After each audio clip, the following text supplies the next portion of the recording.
Welcome to Saturday Night at the Movies. I'm your host, Glenn Holland. Tonight's movie is the original Ocean's 11, directed by Louis Milestone and released by Warner Brothers in 1960. Ocean's 11 stars 5 members of the so-called Rat Pack: Frank Sinatra, Dean Martin, Sammy Davis Jr., Peter Lawford, and Joey Bishop. The cast also features Angie Dickinson, Cesar Romero, Richard Conte, and Akim Tamiroff, with cameos by George Raft, Red Skelton, and Shirley MacLaine. There are also a lot of other famous names, including Harry James, Danny Thomas, and Louis Prima, but only their names appear, displayed on marquees outside various Las Vegas casinos. Danny Ocean, a gambler, and Jimmy Foster, a playboy, are former members of the commando unit of the 82nd Airborne, who served behind enemy lines during the Second World War. The two of them have a plan for a heist cooked up by Spiros Asibos, a nervous and easily riled older man. But Danny and Jimmy are the ones who will put the plan into action. Because the plan requires military precision and specialized talent to work, they recruit 9 other veterans of their old commando unit to help them pull it off. Those men all went their separate ways after the war, and after 15 years they've lost touch, and some have had more personal success than others. But they all know and trust Danny Ocean, and one way or another they reunite. With the group finally assembled, Danny reveals just how big the scheme really is. With each man playing his assigned part, they will steal and abscond with millions of dollars by robbing 5 Las Vegas casinos: the Sahara, the Riviera, the Desert Inn, the Sands, and the Flamingo. And they're going to rob all 5 of them at the same time on the biggest night of the year, New Year's Eve. Las Vegas, Nevada was at the height of its post-war boom when Ocean's 11 was made. Despite, or perhaps because of, its connections with organized crime, Las Vegas became a desert oasis for big spenders throughout the Southwest. Legal gambling meant millions of people visiting every year and hundreds of millions of dollars won and lost at the gaming tables of its most famous casinos. But those casinos had more to offer than just a good way to lose a lot of money quickly. The most famous entertainers in show business, people like Bing Crosby, Carol Channing, Liberace, and of course, Frank Sinatra, Dean Martin, and Sammy Davis Jr., would perform in intimate venues that offered lots of food, liquor, and beautiful showgirls. The first topless revue, Minsky's Follies, debuted in 1957, followed the next year by Lido de Paris at the Stardust. Elvis Presley had his first Las Vegas show at the New Frontier in 1956, and Wayne Newton first appeared at the Carnival Lounge at the Fremont in 1959. By 1960, a particular attitude about the ways of the city was already fully formed, an attitude later summarized in the tourist slogan, "What happens in Vegas stays in Vegas." But the real entertainment kings of Las Vegas in 1960 were the members of the Rat Pack: Frank Sinatra, Dean Martin, Sammy Davis Jr., Peter Lawford, and Joey Bishop. Other sometime associates in the 60s, the Rat Pack mascots, included Angie Dickinson, Marilyn Monroe, Buddy Greco, Juliette Prowse, and Shirley MacLaine. Don Rickles was around too, mostly because Sinatra thought he was funny.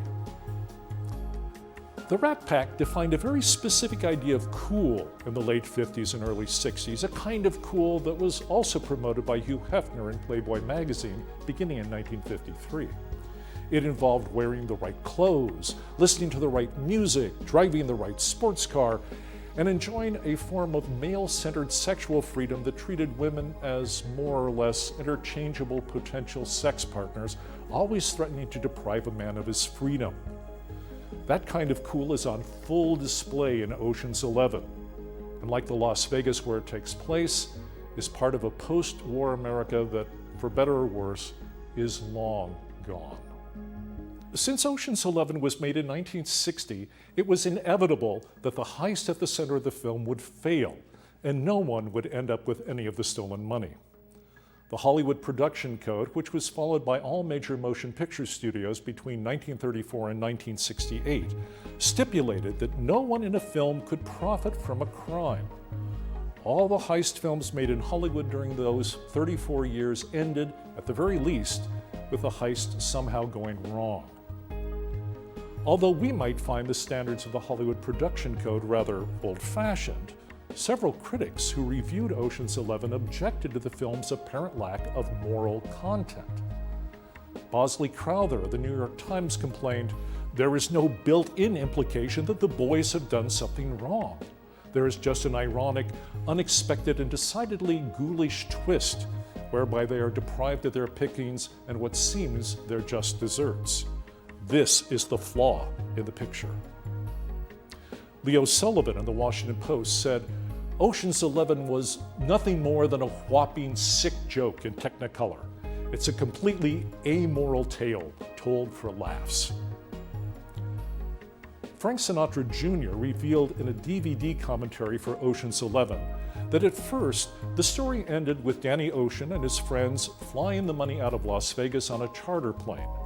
But their plan was foiled when the plane crashed and everyone on board was killed.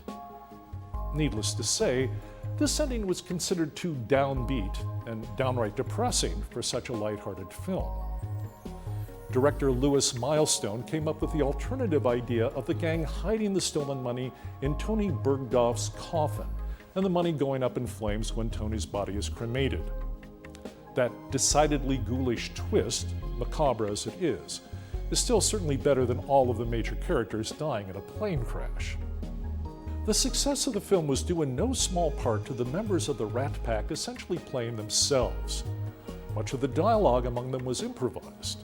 Both Sammy Davis Jr. and Dean Martin sing a catchy song during the movie, leading Variety to observe it was frequently one resonant wisecrack away from turning into a musical comedy.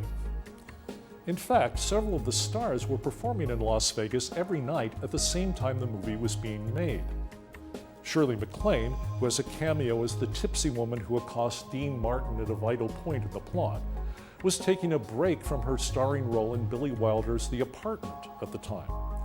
She later said she only took the job on Ocean's 11 so she could hang out with her friends in the Rat Pack and see them perform. With the stars doing double duty on stage and on film, shooting the movie was often a logistical nightmare, with different actors showing up for work at different times. Joey Bishop would be ready at 9 a.m.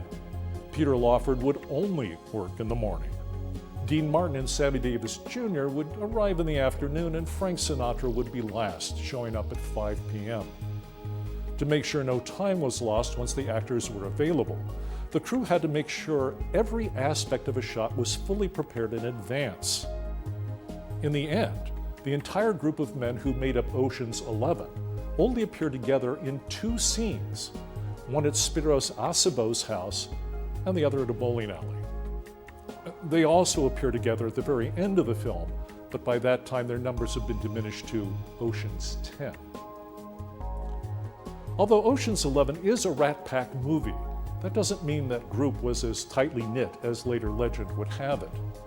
At the time the film was made, Frank Sinatra and Peter Lawford were at odds because Lawford dated Ava Gardner both before and after her rocky marriage to Sinatra. Lawford also didn't get along well with Dean Martin. Sammy Davis Jr. was not yet as close to Sinatra as he later would be, and there was a clear hierarchy among the Rat Pack's members. At the same time, it was Frank Sinatra who interceded with the owners of the Sands when Sammy Davis Jr. was not allowed to stay at the hotel during the filming. Like other African Americans, Davis was barred from staying in any of the major hotels in Las Vegas. Their alternative was Mrs. Harrison's boarding house in the West Side District. Most of the African American entertainers who performed in Las Vegas would stay there, and as a result, the boarding house is now a designated historical site. As it happened, Sinatra's intervention both got Davis into the Sands and broke the Las Vegas casino's unofficial color barrier. Please join us again next time for another Saturday Night at the Movies. I'm Glenn Holland.